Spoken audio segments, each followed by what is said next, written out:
دریا سندھ کی عظیم تہذیب، موریہ سلطنت، اموی خلافت، عباسی خلافت، غزنوی امپائر، غوری سلطنت، دلی سلطنت، مغل امپائر، درانی سلطنت، سکھ امپائر، برٹش راج اور اس کے بعد پاکستان۔ یہ ہے پاکستان کی کہانی چند سیکنڈوں میں۔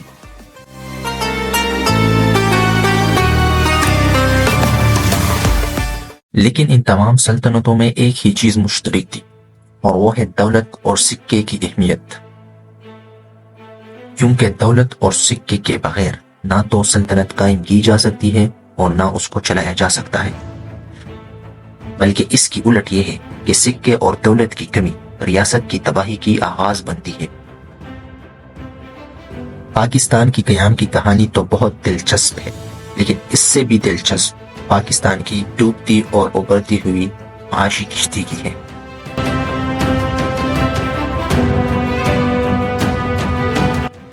پاکستانی روپی اسلامک ریپبلک آف پاکستان کی سرکاری کرنسی اور لیگل ٹینڈر ہے، جس کو انٹرنیشنل آرگنائزیشن فار اسٹینڈرڈائزیشن نے کرنسی کوڈ PKR مختص کیا ہوا ہے۔ لیگل ٹینڈر سے مراد وہ میڈیم ہے جس کے بیس پر ہم transaction of goods and services کر سکتے ہیں،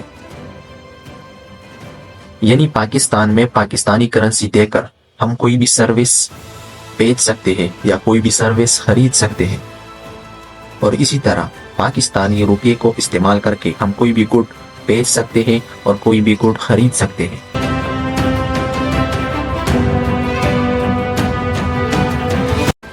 پاکستان میں پاکستانی کرنسی کی اجرا اسٹیٹ بینک آف پاکستان سنبھالتی ہے، جس کو 1948 میں حکومت پاکستان اور اس وقت گورنر جنرل قائد اعظم محمد علی جناح نے پاکستان کے مانیٹری سسٹم کو سنبھالنے کے لیے بنایا گیا تھا۔ لیکن پاکستانی کرنسی کی شروعات ایسے نہیں ہوئی تھی۔ پاکستانی کرنسی کو reserve bank of India print کر کے اس پر گورنمنٹ آف پاکستان لکھ کر پاکستان میں بھیج دیتی تھی، اور وہی کرنسی پھر پاکستان میں استعمال ہوتی رہتی تھی۔ ریزرو بینک آف انڈیا کو 1 اپریل 1935 کو اسٹیبلش کیا گیا تھا، تاکہ پہلے جنگ عظیم کی وجہ سے موجود معاشی مشکلات کا حل نکالا جا سکے۔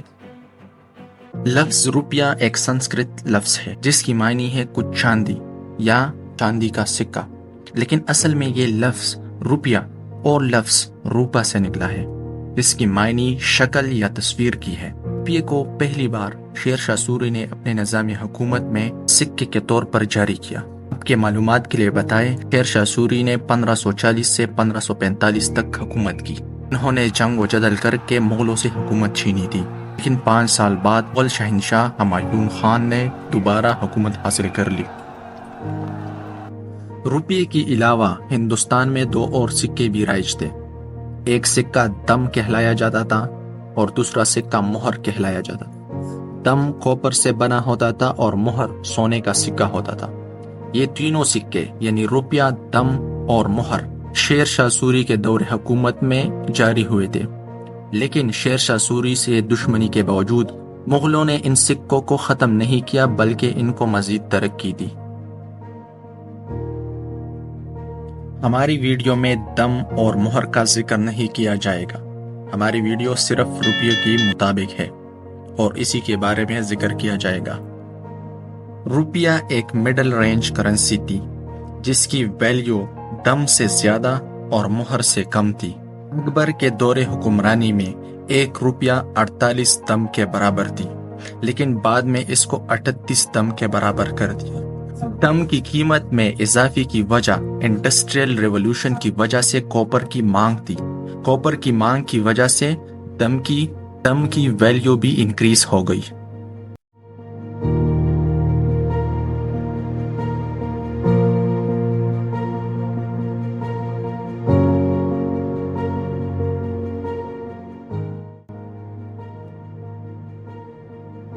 آپ لوگ یہ ذہن نشین کر لے کہ روپیہ سلور یعنی چاندی کی سکہ ہوتا تھا اور دم کوپر کا یعنی تانبے کا سکہ ہوتا تھا۔ جس طرح انڈسٹریل ریولوشن بڑھتی گئی، اسی طرح کوپر کی ڈیمانڈ بڑھتی گئی، جس کی وجہ سے کوپر کی پرائسز میں اضافہ ہوتا گیا اور روپے کے مقابلے میں مضبوط سے مضبوط ہوتا رہا۔ اس اضافی کی وجہ سے 1 روپیہ 30 دم کے برابر ہو گیا۔ اس طرح مزید کوپر کی ویلیو میں اضافے کی وجہ سے 1660 میں 1 روپیہ 16 دم کے برابر ہو گیا۔ مصنف جان ایف ریچرڈ اپنی کتاب دی ان اینڈنگ فرنٹیئر میں لکھتے ہیں کہ مغلوں کی ہر سکہ انتہائی بہترین کوالٹی کا ہوتا تھا، جو کہ 96% پیور ہوتا تھا اور اس میں ملاوٹ کی کوئی گنجائش نہیں ہوتی تھی۔ انڈیا میں سونے اور چاندی کے ذخائر موجود ہونے کے باوجود بھی مغل حکومت ان کو نکال نہیں پاتی تھی ٹیکنالوجی کی کمی کی وجہ سے۔ اسی لیے مغل حکمران یعنی انڈین سرکار ہندوستان کے ایگریکلچر پروڈکٹ ایکسپورٹ کر کے سونا اور چاندی امپورٹ کرتے تھے۔ اس میں 80% چاندی ہوتی تھی اور وہی چاندی سونا اور تانبا سکوں کو بنانے کے لیے استعمال کیا جاتا تھا۔ ہر عروج کا ایک نہ ایک دن زوال ضرور ہوتا ہے، اور مغلوں کا زوال 1857 میں انگریزوں کے ہاتھوں سے لکھا ہوا تھا، جو کہ ان کو نصیب ہوا، اور 1857 میں مغل سلطنت کا خاتمہ ہوا۔ انگریز بہت چالاک قوم ہے اور انہوں نے بھاری بھرکم سکوں کے بجائے کاغذ کے نوٹ نکال دیے تاکہ بھاری بھرکم سکوں کی ترسیل آسان۔ اور پھر ہندوستانی قوم کو انہوں نے یہ بھی بتایا کہ قمیص کے اوپر جیب بنا کر ان کاغذوں کو اپنے دل کے ساتھ قریب بھی رکھ سکتے ہو، کیونکہ پیسہ بہت ہی قیمتی چیز ہے۔ خیر، یہ الفاظ تو میں نے اپنے آپ سے کہے، لیکن انگریزوں نے پہلی دفعہ ہندوستان میں کاغذ کی کرنسی کی ایجاد کی۔ کاغذی نوٹوں کی اجرا میں the bank of Hindustan, the general bank of Bengal and Bihar اور دی بنگال بینک نے مدد کی۔ یہاں پر ایک اور بات آپ کے ذہن نشین کر دے کہ انگریز 1857 تک ایک منظم حکومت نہیں تھی، بلکہ ایک کمپنی تھی جو کہ تجارت کے لیے ان کاغذی نوٹوں کو جاری کرتی تھی تاکہ تجارت میں آسانی ہو اور ان سکوں کو ایک جگہ سے دوسری جگہ لے جانے میں آسانی ہو۔ 1935 میں ریزرو بینک آف انڈیا کا قیام ہوا تاکہ جنگ عظیم اول سے پیدا ہوئی بگڑتی صورتحال اور معاشی تباہی کو سہارا دیا جا سکے اور انڈیا کو معاشی لحاظ سے مضبوط کیا جا سکے۔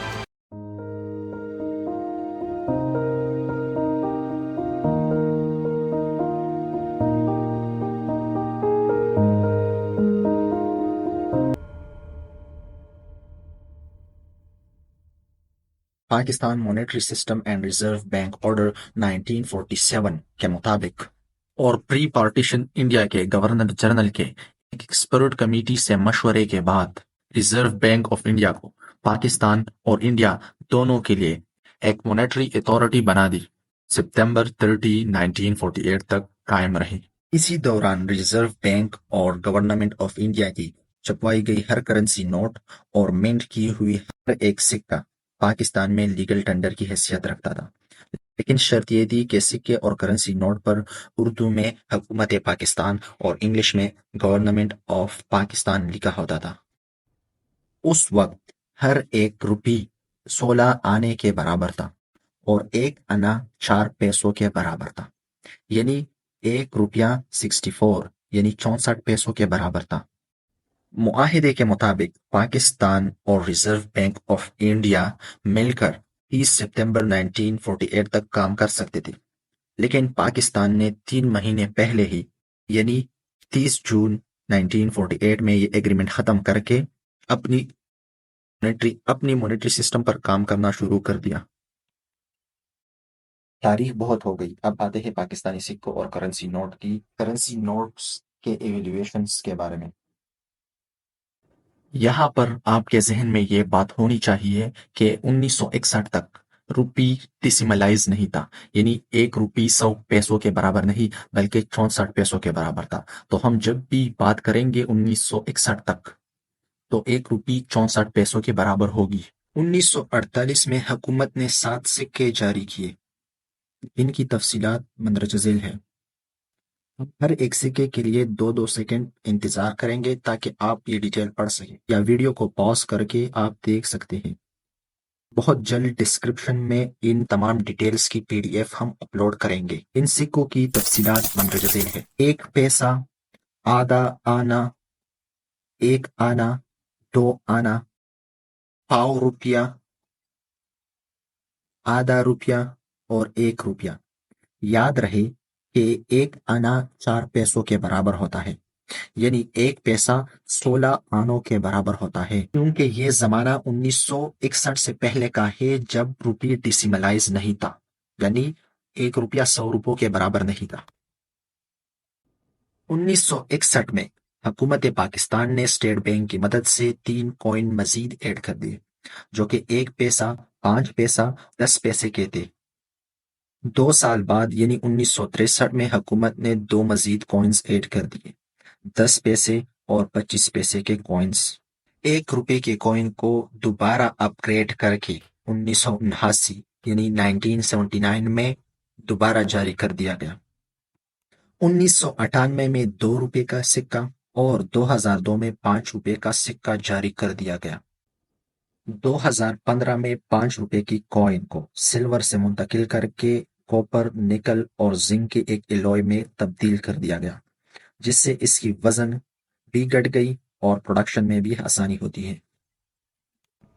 کرنسیوں کا بڑا ہونا یعنی 1 روپے سے 2 روپے ہونا، 2 روپے سے 5 اور 5 سے 10 ہونا ایک کمزور معیشت کی علامت ہے، کیونکہ یہ ظاہر کرتی ہے کہ حکومت کے پاس وسائل کم ہے، یعنی جس پیسے سے 1 روپے کا کوئن بن سکتا ہے اس سے 10 روپے کا بنا کر 10 گنا پروفٹ حکومت بنا سکتی ہے، یا حکومت کے اثاثوں میں 10 گنا اضافہ ہو سکتا ہے اس ایک سکے کی وجہ سے، جو کہ یہ بتاتی ہے کہ حکومت بزنسز اور انڈسٹریز لگانے میں ناکام ہے، اور حکومت کے پاس پیسے چھپوانے کے علاوہ کوئی اور ذریعہ نہیں پیسے بنانے کے۔ 2019 میں بابا گرو نانک کی برسی پر ان کو ٹریبیوٹ پیش کرنے کے لیے حکومت پاکستان نے 50 روپے کا سکہ جاری کیا۔ تمام پیسہ ریلیٹڈ کوئنز یعنی 1 پیسہ، 2 پیسہ، 5 پیسہ، 10 پیسہ، 25 پیسہ، تمام کوئنز کی پروڈکشن 2013 میں سیز ہو گئی، یعنی ختم ہو گئی۔ اب پاکستانی مارکیٹ میں صرف اور صرف 1 روپیہ، 2 روپیہ، 5 روپیہ، 10 روپیہ یا 50 روپے کے سکے موجود ہیں۔ یہاں سے ہم پاکستانی بینک نوٹس کو ڈسکس کریں گے۔ 1 اپریل 1948 کو ریزرو بینک آف انڈیا نے اور گورنمنٹ آف انڈیا نے پاکستان کی بہاف پر پاکستان کے لیے کرنسی پرنٹ کی، اور اس پرنٹنگ کا کام انڈیا سیکورٹی پریس نے انجام دیا۔ ہر ایک بینک نوٹ پر انگلش میں گورنمنٹ آف پاکستان اور اردو میں حکومت پاکستان لکھا ہوتا تھا۔ یہاں پر قابل غور بات یہ ہے کہ ان تمام نوٹوں پر دستخط اور سٹیمپس انڈین سرکاری آفیشلز کی ہوتی تھی، کیونکہ انڈین پاکستان کے لیے کرنسی پرنٹ کرتے تھے۔ انڈیا سے بگڑتی ہوئی صورتحال اور کشمیر میں جنگ، اسی طرح تقسیم پنجاب اور تقسیم بنگال میں گڑبڑ نے پاکستان کو اس بات پر مجبور کر دیا کہ جلد از جلد اپنی سیکورٹی پرنٹنگ پریس بنا لی جائے، تاکہ کرنسیز پرنٹنگ اپنے ملک میں ہی ہو اور کوئی بھی ملک معاشی لحاظ سے پاکستان کے لیے خطرہ نہ بنے۔ اسی کوشش کے نتیجے میں 1949 میں پاکستان نے پاکستان سیکورٹی پرنٹنگ کارپوریشن افتتاح کی۔ اس پرنٹنگ مل میں ایک برطانوی کمپنی تھامس ڈیلا رو نے مدد کی۔ اس پرنٹنگ مل میں 40% سٹیک ہولڈر بن گئے، جبکہ پاکستانی حکومت کے ساتھ 60% شیئرز موجود تھے۔ 75 لاکھ روپے کی انویسٹمنٹ سے کراچی میں اس فیسلٹی کی بنیاد رکھی گئی تھی۔ کرنسی پرنٹنگ کا جو دلچسپ عمل ہے اس کو ہم ضرور کسی اگلی ویڈیو میں ڈسکس کریں گے۔ 1948 میں پہلی بار ریزرو بینک آف انڈیا کی مدد سے 4 کرنسی نوٹس کی اجرا کی تھی۔ ان میں سے 1 روپیہ، 2 روپیہ، 10 روپیہ اور 100 روپیز کے نوٹ شامل تھے۔ دوسری بار جب حکومت پاکستان نے کرنسی پرنٹنگ کی ضرورت محسوس کی تو ریزرو بینک آف انڈیا کی چھٹی ہو گئی تھی، اور اسٹیٹ بینک اس ذمہ داری کو قبول کرنے کے لیے میدان میں اتر آ گیا تھا۔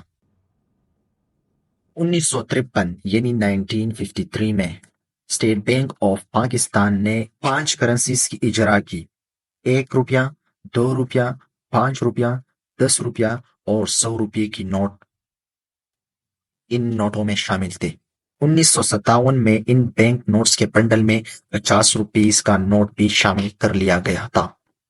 پاکستانی حکومتوں کی عدم استحکام، فوج کی سیاست میں مداخلت اور 3 جنگوں نے پاکستان کی معاشی طور پر کمر توڑ رکھی تھی، اور ہر سال 3 سے 4% آن ایوریج مہنگائی میں اضافہ ہوتا رہا۔ معیشت کو سنبھالنے کے لیے حکومت پاکستان نے 1986 میں 500 روپیز کی نوٹ کی اجرا کی۔ ایک سال بعد یعنی 1987 1987 میں حکومت پاکستان نے 1000 روپیز کی نوٹ کی اجرا بھی کر دی۔ اسی طرح 1998 میں 2 روپے اور 5 روپے کے نوٹس کو ختم کر کے ان کے سکے استعمال میں آنے لگے۔ 2005 میں پاکستانی بینک نوٹس کے بنڈل میں اور نوٹ کا اضافہ ہو گیا اور وہ نوٹ تھا 20 روپیز کا نوٹ۔ اسی طرح ایک سال بعد حکومت پاکستان نے 5000 روپیز کا نوٹ بینک نوٹس کے کلیکشن میں شامل کر دیا۔ ہم نے آپ کے ساتھ جو ڈیٹیل شیئر کر دی وہ ایک عام سا کلیکشن ہے۔ اسی طرح ہر سال انہی کلیکشنز میں نوٹوں کی رنگت، شکل و صورت، سائزز میں اضافہ ہوتا رہتا تھا۔ 1963 میں حکومت پاکستان نے برطانوی کمپنی تومس ٹیلر رو سے پاکستان سیکورٹی پرنٹنگ کارپوریشن کے شیئرز خرید کر کے اس کو اپنے انڈر کر لیا اور مکمل طور پر نوٹوں کی انتظام اپنے ہاتھوں میں لے لیا۔ 1971 تک جب بنگال ہمارے ساتھ تھا تو پاکستانی نوٹ پر بنگالی اور اردو دونوں زبانوں میں نوٹس کی انفارمیشن درج ہوتی تھی تاکہ ملک کے دونوں حصے کے لوگ ان کو سمجھ سکے۔ یہ تھی پاکستانی روپیز کی کہانی، بادشاہتوں، امیریتوں اور غلامی سے آزادی تک کا سفر۔ لیکن اتنے لمبے سفر میں بھی پاکستانی روپیز نے پرواز نہیں سیکھی۔ اس پرواز میں رکاوٹ کیا ہے، اس کے بارے میں ہم کسی اور ویڈیو میں جانیں گے۔ یہاں آپ سے گزارش ہے کہ ہمارے چینل کو ضرور سپورٹ کریں۔